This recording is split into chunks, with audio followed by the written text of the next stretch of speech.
History of Social Work. Good morning.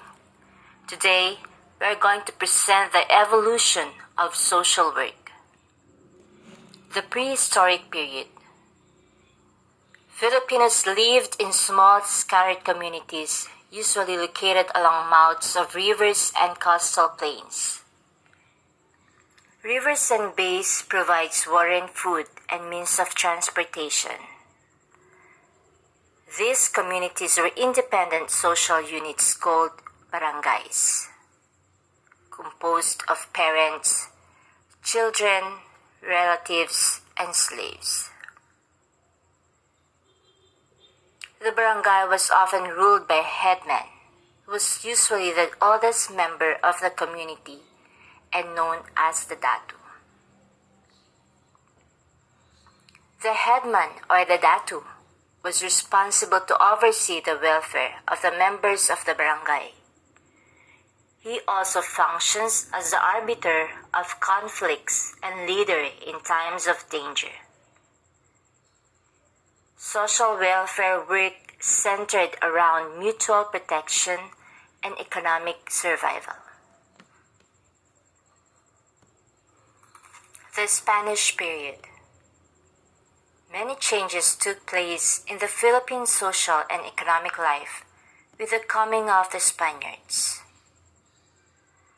The problem of indigency, resulting from the punitive methods of the Spanish conquerors towards the defiant natives. Payos and comenderos provided aid together with other residents who responded to the sick and the poor. The motive was religious, that is, to do good for the salvation of their souls. This teaching of the Church, which the Spaniards brought with them, and which for many years was the underlying philosophy behind all social welfare activities in the country. Spanish period, 1565 to 1898. The early Spanish missionaries not only taught religion to the Filipinos but also administered hospitals and orphanages. The first hospital established in the Philippines was the one founded by Don Miguel Lopez de Legazpi in Cebu in 1565. For the purpose of attending to the wounded resulting from the occupation campaigns, as well as to the victims of diseases due to the long voyage at the sea. It was transferred to Manila in 1571 and called the Hospitalito de Santa Ana in 1578 under the supervision of the Franciscans. When the Americans arrived, it was renamed Sternberg General Hospital, or San Lazaro Hospital, founded in 1578, and San Juan de Dios Hospital, founded in 1596, are reported to have originated from this hospital. San Lazaro Hospital stood out to become a hospital for lepers. Father Juan Clemente initiated medical services for the poor in Manila and created the concept of organized isolation of the sick. Asylums and orphanages established in Spanish period. Asilo de San Vicente de Paul, 1885. Hospicio de San Jose, 1882. Schools. Parochial Schools of Cebu, 1565. Ateneo de Manila, Obras Pias, 1817. Santa Isabel, 1694. Santa Rosa, 1750. Santa Catalina, 1696. Hi, I'm Josephine Mane, BS Social Work 2. I'm here to present you the history of social work in US, the American period. In 1899, American introduced the new educational system, new health methods, and religious freedom. In 1900, the Philippine Normal School was introduced. 1902, the Insular Board also provided subsidy to expand the service of certain hospitals and asylums which were under its supervision, like the Women's Hospital of Manila, the Hospicio de San Jose, St. Vincent de Paul, St. Paul Hospital, and the San Juan de Dios Hospital. 1905, American Red Cross Philippine Chapter. The Philippine chapter of American Red Cross, one of the first branches to be organized in American territories, were established to take charge of disaster relief in the country to administer American Red Cross funds from the United States. 1907, La Gota de Leche was established to furnish child-caring institution with fresh cow's milk from a dairy farm in Pasay, Manila, supervised by a veterinarian. 1910, the Philippine Anti-TB Society was organized following the first meeting of the Far Eastern Association in Tropical Medicine in Manila. 1913, Association de Damas Filipinas was organized by civic-spirited women to help destitute mothers and their children using funds obtained from membership fees and later funds granted by the Public Welfare Board. February 5, 1915, Public Welfare Board. January 1917, Associated Charities of Manila.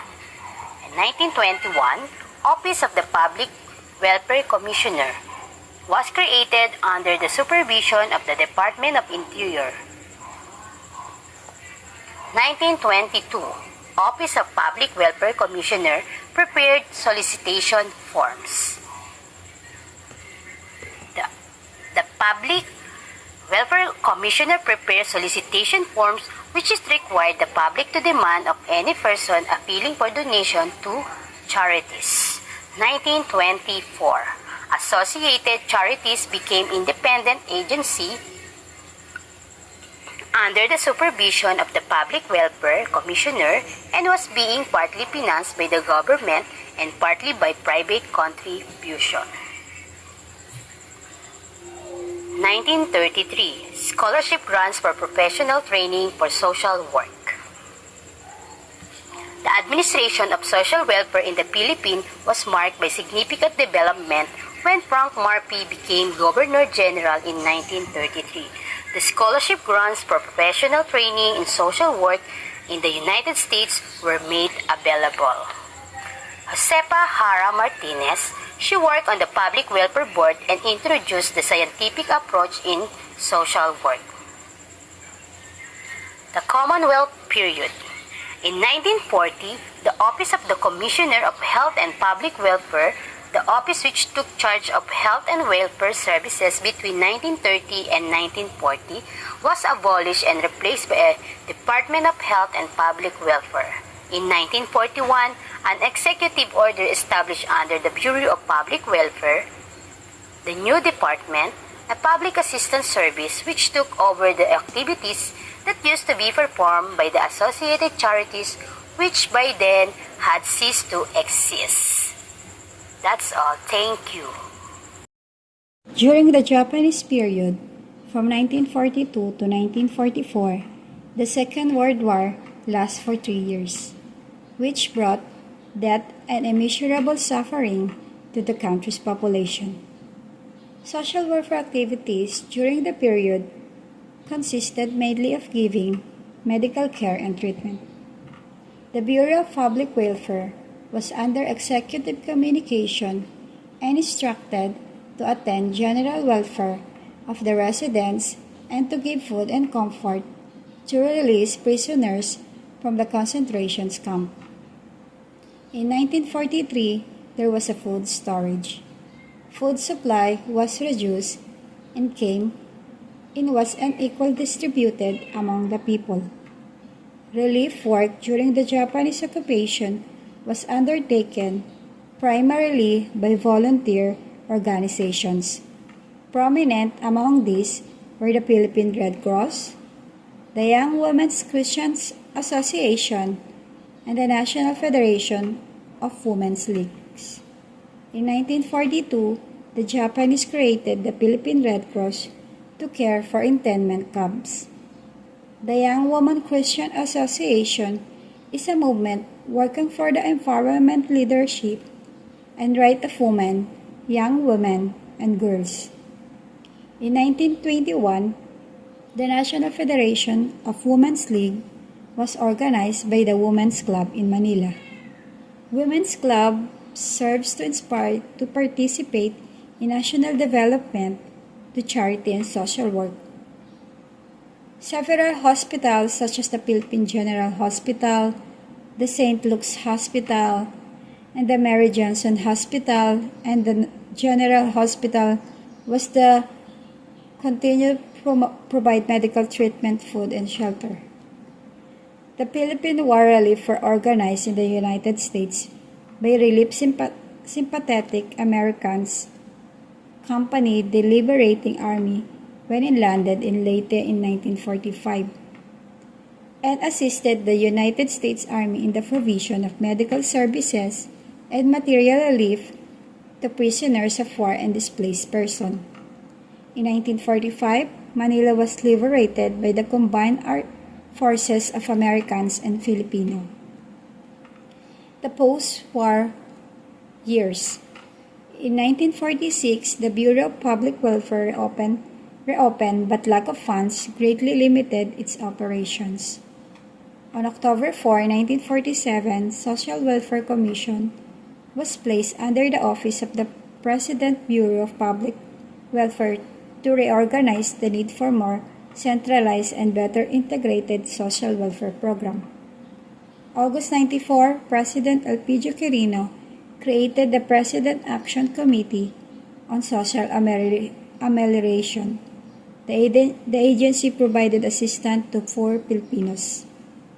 PACSA was charged in the duty of giving relief assistance to the hungry, the homeless, and sick victim of dissident, deprivation, and violence, including a comprehensive program of health education, welfare, agriculture, public works, and financing.